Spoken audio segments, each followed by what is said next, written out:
할렐루야. 주님을 찬양합니다. 저희들은 오늘 하나님의 말씀을 가지고 함께 상고하려고 이렇게 모였습니다. 하나님과 함께하는 시간들이라고 하는 제목 가지고 말씀을 상고하려고 하는데요. 어떨 때 여러분들은 하나님과 함께 하는 시간들을 갖게 됩니까? 어떨 때 하나님과 함께하고 있구나라고 하는 그 시간들을 의식하게 되고 있습니까?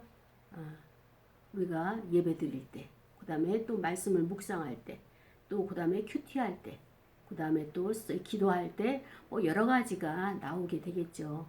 그래서 오늘은 어떠할 때 하나님과 함께하는 시간들을 갖게 되는지 이 말씀을 우리가 상고하는데요. 하나님이 쓰시는 자들은 항상 하나님과 함께하는 시간을 가졌던 거예요. 이 함께하는 시간이 없으면 하나님께서 쓰실 수가 없는 거예요.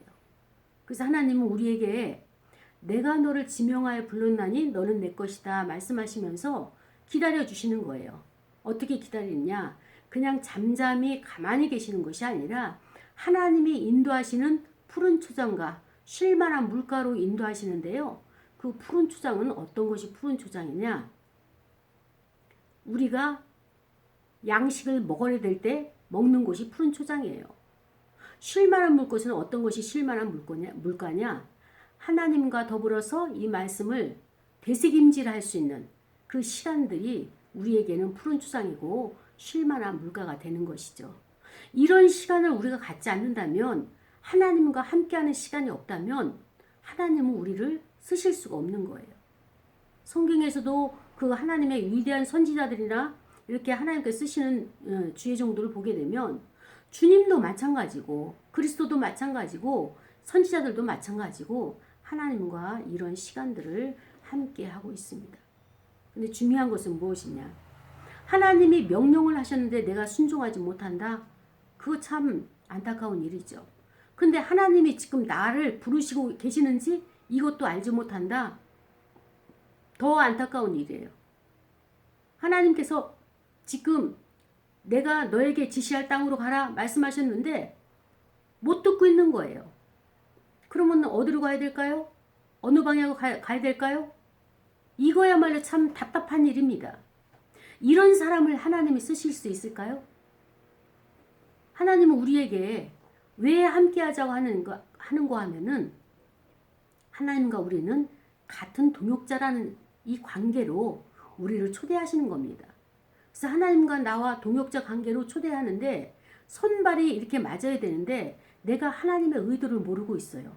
하나님의 섭리를 내가 얻지를 못하고 있어요. 지식이 없어서 짧아서 이것을 발견해내지 못하고 있어요. 내가 하나님의 그런 주권을 못 읽어요.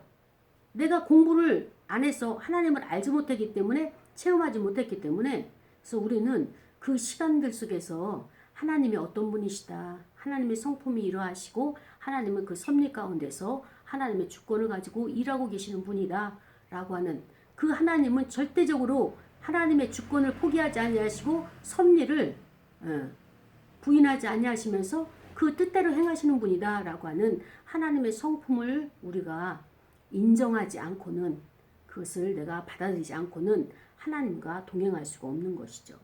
그래서 우리는 늘상 하나님은 어떤 분이시냐? 또 나에게 있어서 하나님은 누구시냐? 나는 왜 하나님을 찾아야 되느냐? 이런 것들을 질문을 해야 되는 것입니다. 모세를 비롯해서 여러 선지자들이 다 하나님의 뜻을 받들어 이스라엘 백성들의 지도자가 되고 또 에스라와 같이 학자가 되고 이런 모든 자들이 하나님과 함께하는 시간이 있었기 때문에 그 시간들로 인해 가지고 이들은 바로 하나님께서 쓰임 받을 수 있는 그러한 선택, 소명, 이것을 부르심을 받았던 것이죠. 자, 그렇다면은 우리가 하나님과 함께하는 시간에 무엇을 해야 하느냐? 그 함께하는 시간에는 하나님은 어떤 분이십니까? 우리 눈엔 보이지가 않죠? 근데 그분은 어떤 분이냐? 말씀이란 말이에요. 하나님의 말씀, 주의 율례, 주의 규례, 이것이 여호와시란 말이죠. 말씀으로 우리에게 찾아오셨고 말씀으로 역사하고 계시는 그 하나님. 내가 하나님을 연구하고 하나님을 내가 배우기를 원하고 열심을 여호와 알기를 열심을 낸다는 것은 말씀을 열심히 하나님의 도를 내가 깊이 있게 그분을 만나기 위하여 연구하고 묵상하고 초청받기를 원하여서 간구하는 거예요. 여기 오늘 시편의 119편에는 이 시편 기자도 이렇게 고백하고 있는 거예요. 여호와여, 하나님의 도를, 하나님의 율례를 나에게 가르쳐 주소서. 제가 지금 알지 못하여서 순종하지 못하고 있습니다. 내가 그 하나님의 율례와 도를 알기만 하면 저는 이 말씀을 끝까지 지키겠습니다.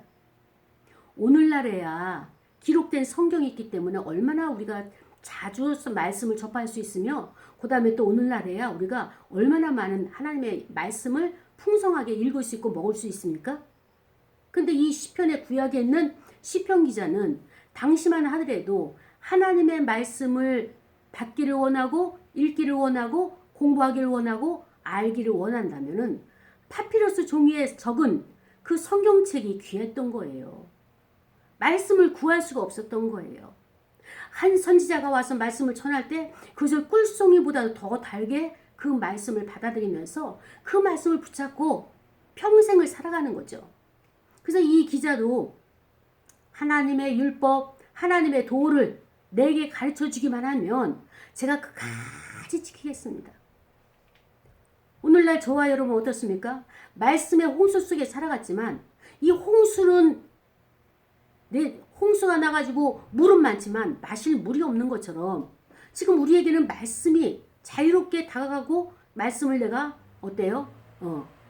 그것을 내가 읽을 수도 있고 그것을 내가 묵상을 할 수 있지만 그러나 우리에게는 지구력이 부족해가지고 말씀을 끝까지 함께하지 이런 시간들이 적은 거예요.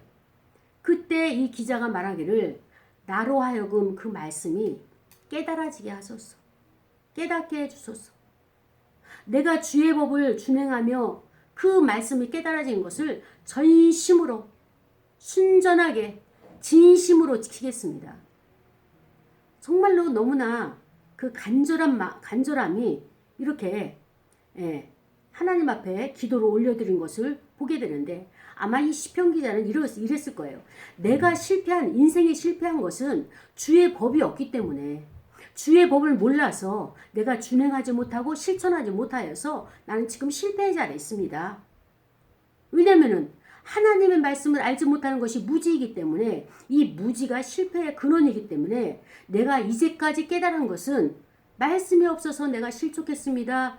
여기까지 깨달았습니다. 그렇기 때문에 나에게 깨달음을 열어주소서라고 간청하고 있습니다. 나로 하여금 주의 계명들의 길로 행하게 하시고 내가 이를 즐거워합니다. 그렇습니다. 하나님의 말씀을 우리가 대하는데 이 말씀이 오래가지 못하고 하나님의 말씀을 묵상을 하는데 실천이 안 된다는 것은 무엇입니까? 내가 그 말씀을 즐거워하지 않고 있는 거예요. 이 말씀을 즐거워한다면은 이 말씀과 뒹굴면서 이 말씀을 사모하면서 이 말씀이 꿀송이처럼 좋으면서 뭐예요? 날마다 새로워지는 거예요. 오늘은 이 말씀 주셨는데 이 말씀으로 인해 가지고 내가 양식을 얻고 마음의 평안을 얻고 나의 길이 형통하게 되어지는 이 말씀. 그렇다면 내일은 또 어떻게 역사하시는 어떻게 나를 기쁘게 해주시고 날마다 즐겁게 이 말씀을 통하여서 찾아오시는 하나님이 누구시냐라고 하면서 이 기자가 그 하나님에 대한 말씀을 즐거워해야 된다라고 말하고 있습니다. 이 시편 기자의 마음은 내 마음을 주의 증거들에게 향하게 하시고 탐욕으로 향하지 말게 하소서. 그렇습니다. 왜 이 시편 기자가 실족을 했느냐? 왜 실패한 인생을 살았느냐가 여기서 나오는 거죠. 뭐예요? 나는 지금 탐욕이 있어가지고 탐욕으로 인하여서 하나님 말씀이 가려워졌습니다. 하나님이 영으로 나에게 찾아오시지만 내가 그것이 하나님으로 받아들일 수 있는 이 눈이 열리지가 않았습니다. 왜? 내 앞에는 해결해야 될 경제의 문제, 내 앞에는 해결해야 될 학문의 문제, 내 앞에는 해결해야 될 관계의 문제, 이런 것들이 자꾸 쌓이다 보니까 마음이 거기에 빼앗겨가지고 이 탐욕으로 관계의 탐욕, 물질의 탐욕, 여러 가지 내가 소유하고 싶은 탐욕, 또 권세의 탐욕, 권력의 탐욕 이런 것이 나로 하여금 내 마음을 하나님의 법에 하나님의 말씀에 집중하지 못하도록 이것이 방해를 하고 있습니다. 그래서 내 눈을 돌이켜서 허탄한 것을 보지 말게 하시고 그렇습니다. 사랑하는 여러분, 내가 허탄한 것을 보는지 안 보는지 어떻게 알 수 있느냐? 그는 마치 이와 같은 거예요. 열심히 일을 했어요. 달려갔어요. 근데 뭐예요? 향방 없이 달려간 거예요. 땀 흘리면서 쉬지도 않고 달려갔지만 목표도 없이 방향도 없이 달려간 거예요. 수고만 했어요. 애쓰기만 했어요. 두 손가락 사이로 다 빠져나간 모래처럼 내 인생의 허무함, 열매가 하나도 맺혀지지 않는 이 통탄함, 이 허탄한 것을 보지 말게 하시고 주의 길에서 나를 살아나게 하소서. 어쩌면 이 시편 기자는 이 말씀을, 이 시를 기록한 것을 보아서 아마 중년의 삶을 넘어간 자가 아닐까라는 생각을 해보는 거예요. 허무함도 경험했죠. 그 다음에 내가 그 하나님을 따른다고 하면서도 돌아보니 탐욕 속에 빠져 있어서 하나님을 여호와를 제대로 알지 못했죠. 그래서 말씀을 깨닫지 못한 이런 것들을 이렇게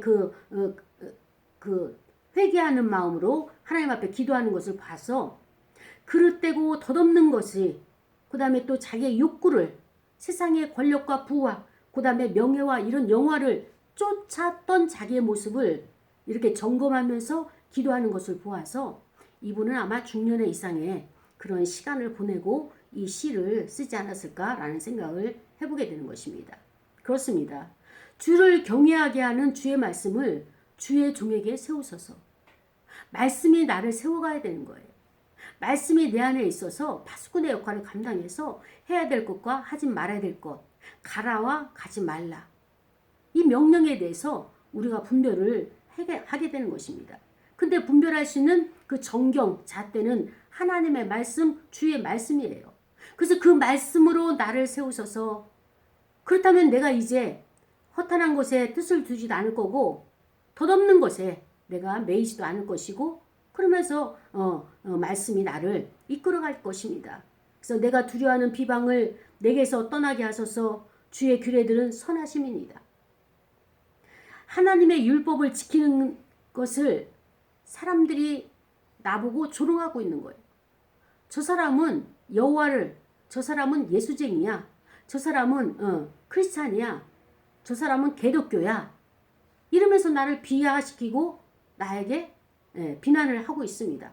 그리고 말씀을 지키려고 할 때 아이 그거 한잔 하면 되지, 다음에 지키면 돼 라고 하면서 율법을, 하나님의 율법을 지키는 것을 방해하는, 사람이 되었든 아니면 내 심령 안에 미혹이 됐든 각종 방해 요소들을 내 힘으로는 도저히 감당할 수 없사오니 하나님께 지금 간구하는 거예요.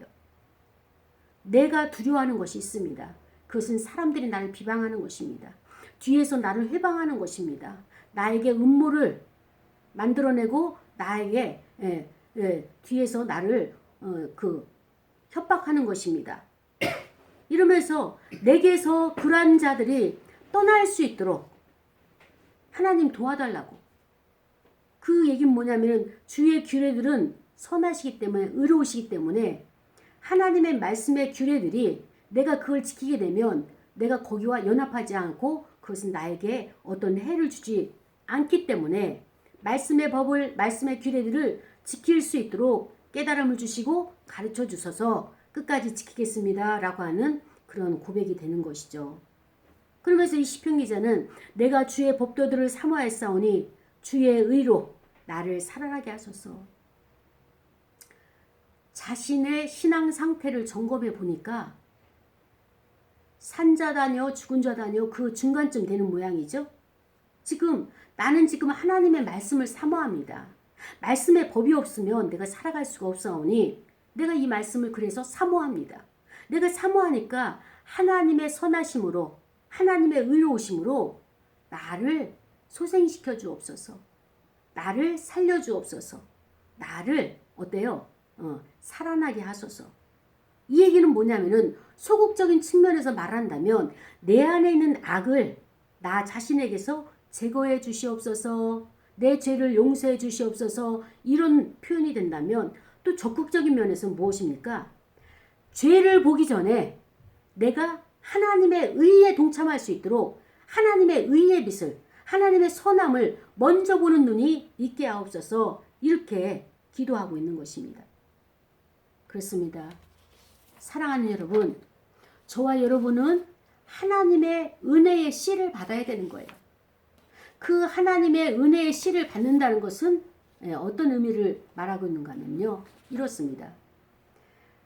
은혜의 씨가 나의 속에서 자라기 전에 먼저 하나님께서 그 씨를 뿌려주셔야만이 된다. 이것을 우리가 먼저 읽어야 되는 거예요.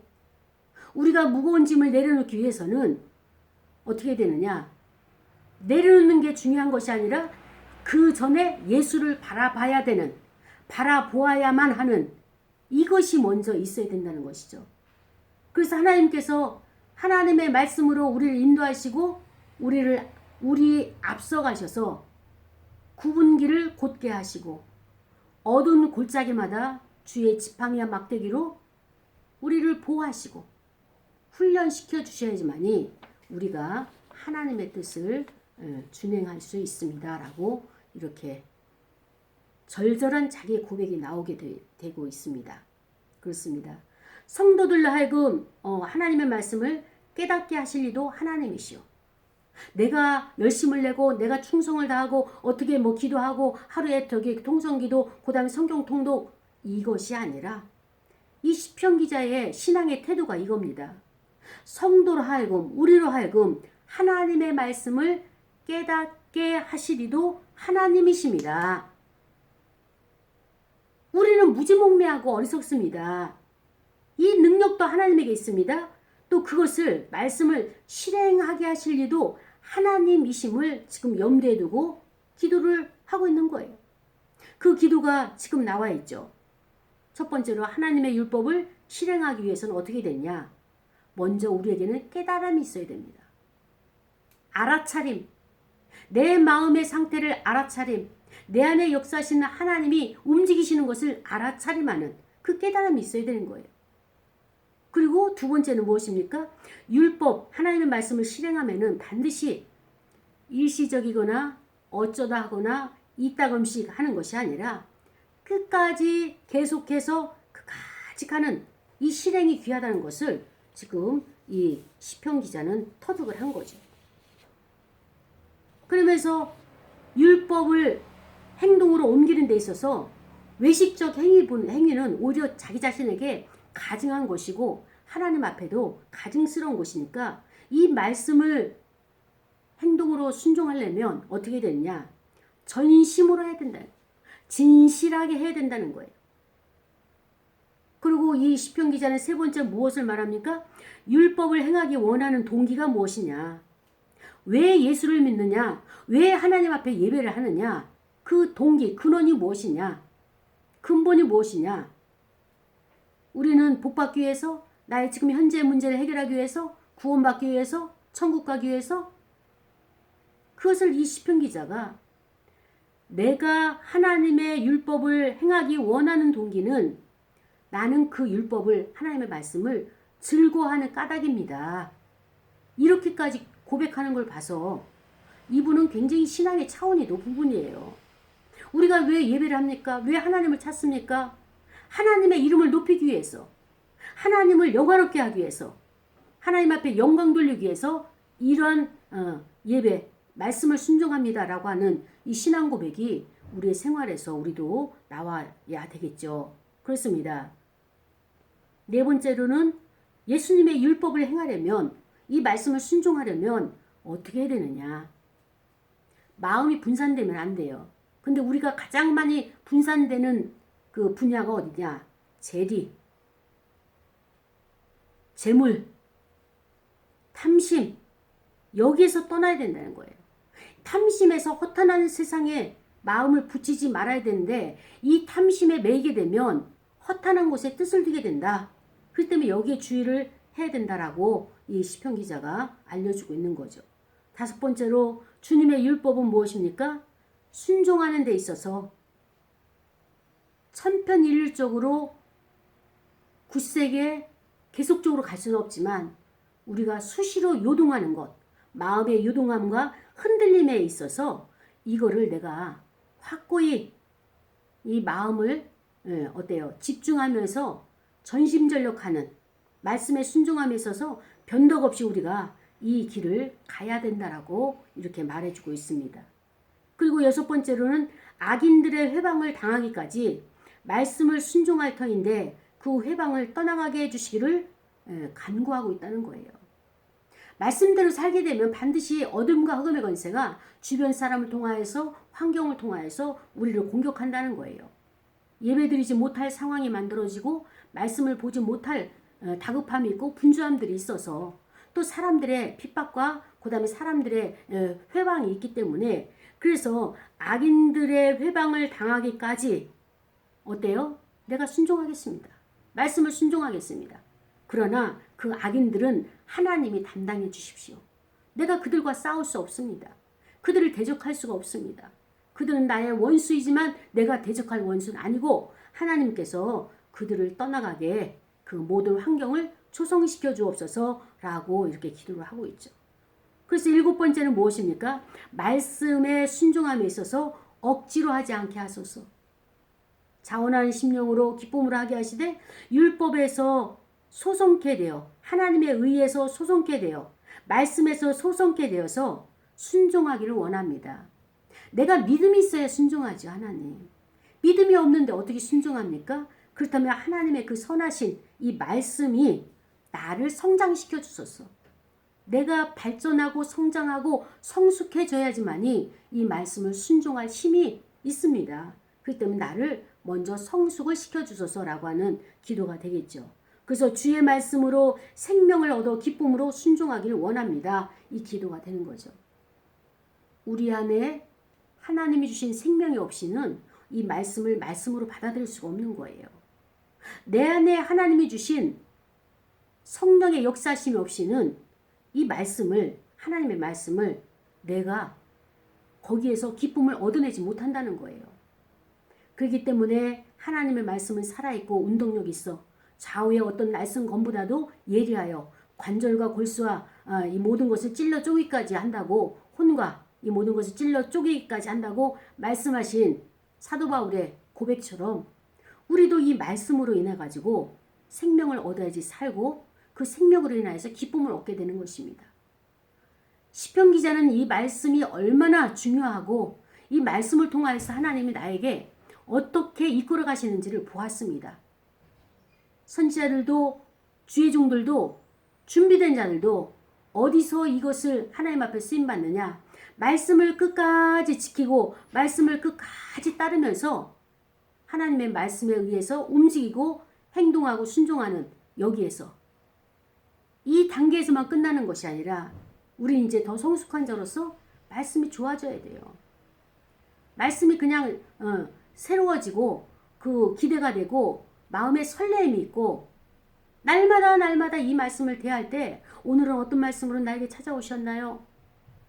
여기에 대한 기대와 소망이 넘치는 그런 자세가 되어야지만이 하나님을 맞이할 수 있는 영접할 수 있는 환영할 수 있는 우리의 중심의 상태가 된다고 말씀을 드릴 수가 있는 것입니다. 그렇습니다. 하나님께서는 우리에게 우리 안에 있는 모든 더러운 죄들을 말씀을 통하여서 용납해 주시죠. 그 다음에 말씀을 통하여서 우리를 새로운 곳으로 새 계명으로 입혀주시고 새로운 곳으로 이끌어 주시죠. 우리 안에는 말할 수 없는 하나님 앞에 합당하지 못한 하나님의 의를 반대하는 나의 의가 대적을 하고 있고 우리 안에는 하나님께서 원치 않는 죄가 악으로 쌓여있는 것이 우리의 심령인 것입니다. 그것은 어떻게 이길 수 있느냐? 말씀으로밖에 이길 수 없는 거예요.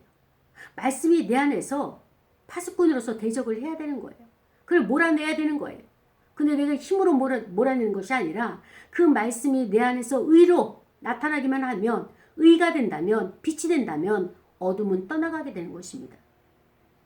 이 말씀을 통하여서 우리는 내 안에 수치심도 있고 두려운 마음도 있고 말씀을 증거하는 것이 때로는 내가 부담스러울 때도 있고 여러 가지 방해 작업을 많이 받죠. 이때 우리는 하나님은 어떤 분이신가? 하나님만이 나를 말씀으로 새롭게 하실 수 있는 능력 있으시고 하나님만이 나를 세우실 수 있는 능력자시다. 이것을 고백을 하면서 내가 언제까지 주의 도를 지키겠는가? 언제까지 지키겠습니까? 우리는 헛된 욕심을 바라지 않을 때 이 집중된 신앙의 생활을 하게 되는 것입니다. 사랑하는 여러분, 무엇이 주의 백성들 에스라를 그 시대의 다른 지도자들과 구별되는 인물로 만들었겠는가요? 무엇이 한나를 그토록 성전에서 기도하며 눈물을 흘리면서 세상의 엄마들과 구별되게 그를 만들었나요? 하나님께서 구별하신 거예요. 왜 그 시대에 한나에게 아들을 주지 않으셨습니까? 그 시대에 한나에게 그토록 원하는 아들을 준다면 그 아들은 어떤 아들이 되겠습니까? 세상에 속한 아들이 되는 거예요.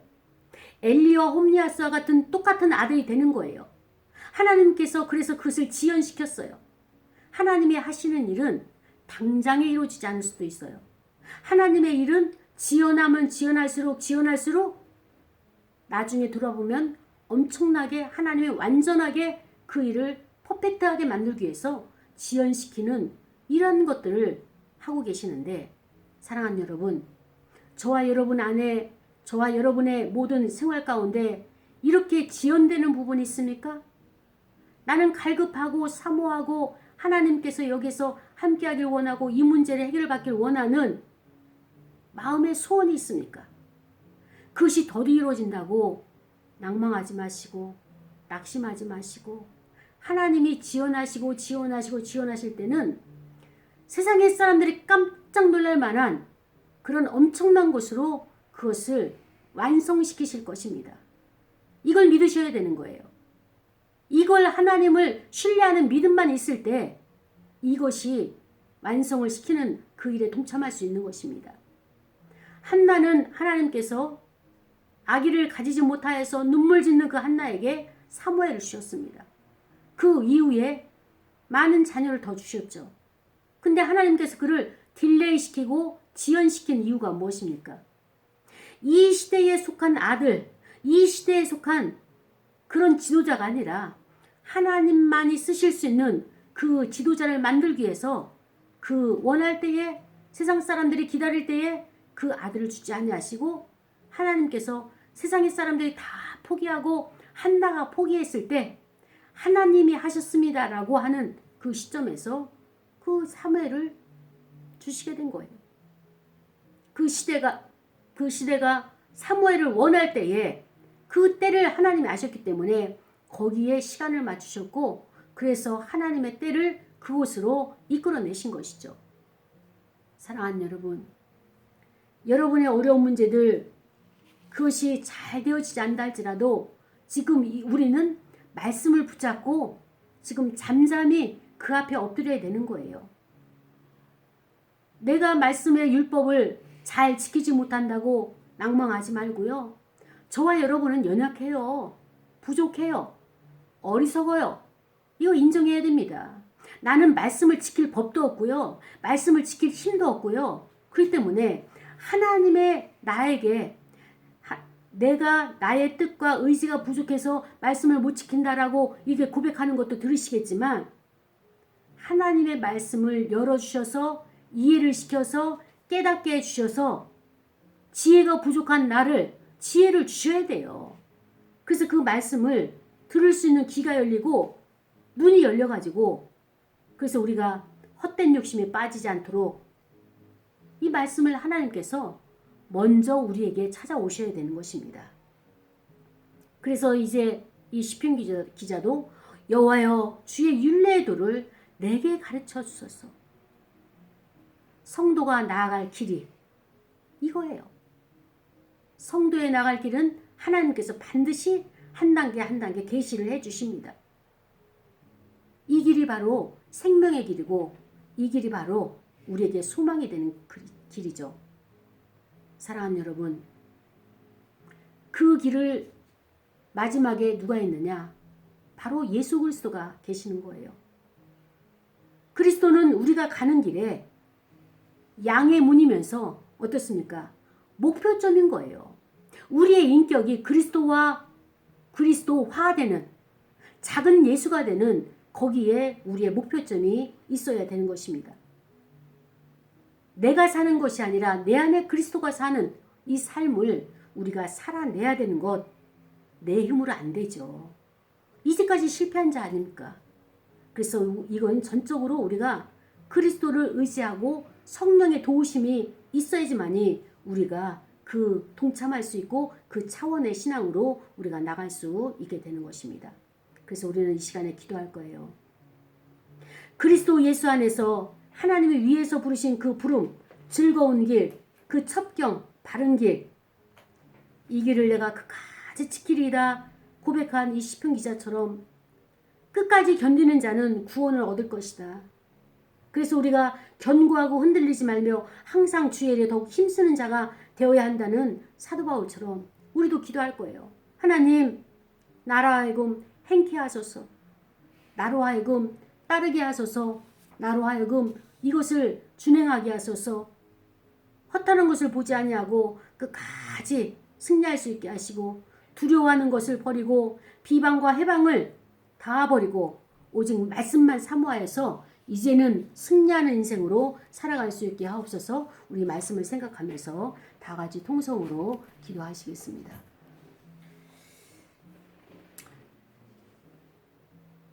하나님 아버지 감사합니다.